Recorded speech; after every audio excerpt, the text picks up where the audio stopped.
সন্তানটাও তো সেই মানে চোখে জল রক্ত বেরোচ্ছে। আজকে হাজার 2003-এর উপর হয়ে গেল, আজকে প্রশাসন তাদের উপর লাঠিচার্জ করছে।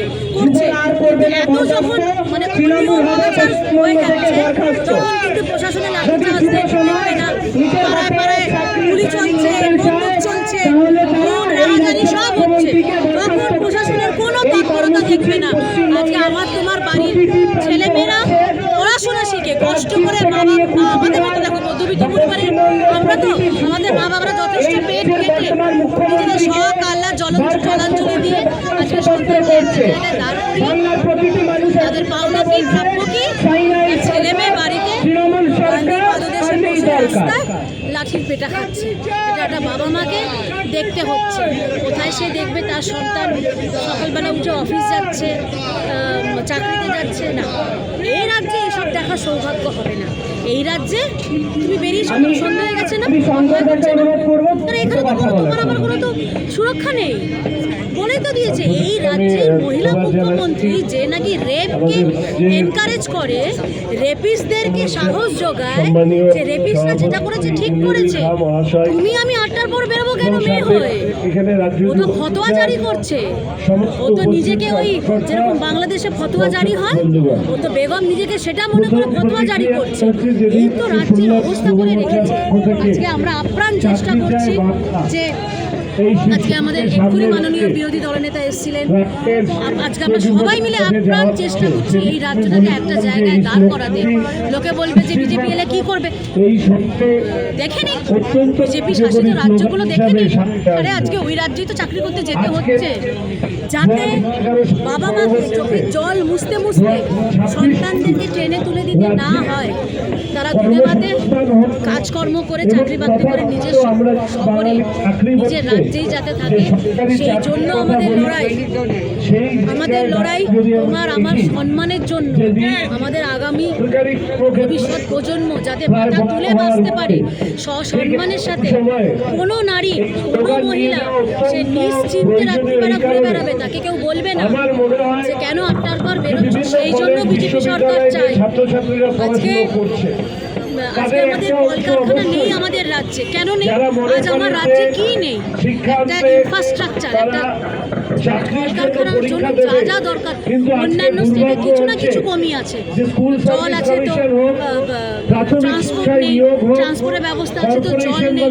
আজকে সেই জায়গায় আমার রাজ্য কিন্তু শস্য শ্যামলা ইনফ্রাস্ট্রাকচারের দিক দিয়ে আমার রাজ্যে পাহাড়ও আছে, আমার রাজ্যে সমুদ্রও আছে। সব সমৃদ্ধ আমার একটা রাজ্য, তাহলে সেই রাজ্যে কেন হবে না শিল্প?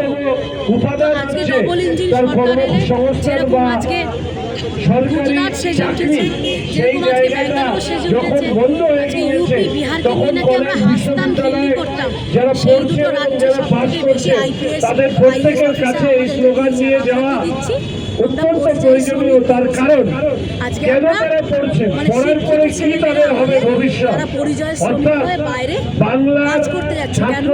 সেই সার্ভিসটা যদি আজকে ও নিজের অসুরক্ষিত সেই জায়গায় দাঁড়িয়ে যুবমোর্চার এই ক্যাম্পে সমস্ত ঘরে যান এইটুকু আশা রেখে আমি আপনাদের এই যে প্রচার মাধ্যমিক পরীক্ষা চলছে, এই প্রচারে সর্বাঙ্গীন সাফল্য কামনা করবার পাশাপাশি ছাত্র যুব পশ্চিমবঙ্গে চাকরি চায় বাংলা এই স্লোগানকে জোরদার করতে 2026-এ এই রাজ্যের সরকার পরিবর্তন করবার মধ্যে দিয়ে এই রাজ্যে কর্মসংস্থান এবং সরকারি চাকরির ক্ষেত্র তারা খুলে দিতে সহযোগিতার হাত বাড়িয়ে দেবেন এই আশা রেখে এই কর্মসূচির সাফল্য কামনা করছি এবং আমি আমার বক্তব্য ইতি টানছি। ভারত মাতা কি, ভারত মাতা কি, নিয়োগ চাই, নিয়োগ চাই, নিয়োগ চাই। ধন্যবাদ। কালো পতাকা দেখানো বা গো ব্যাক স্লোগান দেওয়া, আজকে কি অডাসিটি! সে নাকি বলছে যে দেশের স্বরাষ্ট্রমন্ত্রী আমার রাজ্যে আমার কলকাতায় এসছে বলে, বলছে আমি চেয়েছি বলে সে হোটেলের বাইরে বেরোতে পেরেছে।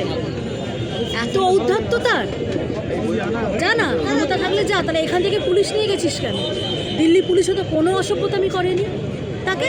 তারা তাদের হয়তো নর্মাল করছে, একটা হয়তো তারা তো জানবে তার শহরে কে আসছে না আসছে, সেটা ইনভেস্টিগেশন বা ভেরিফিকেশন করতে গেছিল। কোনো নেতামন্ত্রী গায়ে হাত দেয়নি, কোনো মিসবিহেভ করেনি, উল্টে ওই ছোটলোক দলের ছোটলোক নেত্রী কাকুলি ঘোষ দস্তিদার একটা পুলিশকে বলছে যে আপনার অকাত কি, আরে তোর অকাত কি রে, আরে নেতামন্ত্রী তো মূর্খ একটা নেতামন্ত্রী হয়ে যেতে পারে। একটা পুলিশ একটা প্রশাসনিক পদে যেতে গেলে যথেষ্ট কষ্ট করে পড়াশোনা করে আজকে WBCS পরীক্ষা দিয়ে একটা বড় বড় পরীক্ষা দিয়ে সেই জায়গায় উত্তীর্ণ হয়ে ওই অনেক কষ্টে পুলিশের চাকরিটা পায়। তোদের মধ্যে মূর্খগুলো ওই কারুর পা চেটে নেতামন্ত্রী সবাই হতে পারে, পুলিশ প্রশাসনিক পদে IAS IPS সবাই হতে পারে না। সেটা সেইটুকু জ্ঞান বোধ বুদ্ধিও ওই ছোট লোক কাকুলি ঘোষ দস্তিদারের।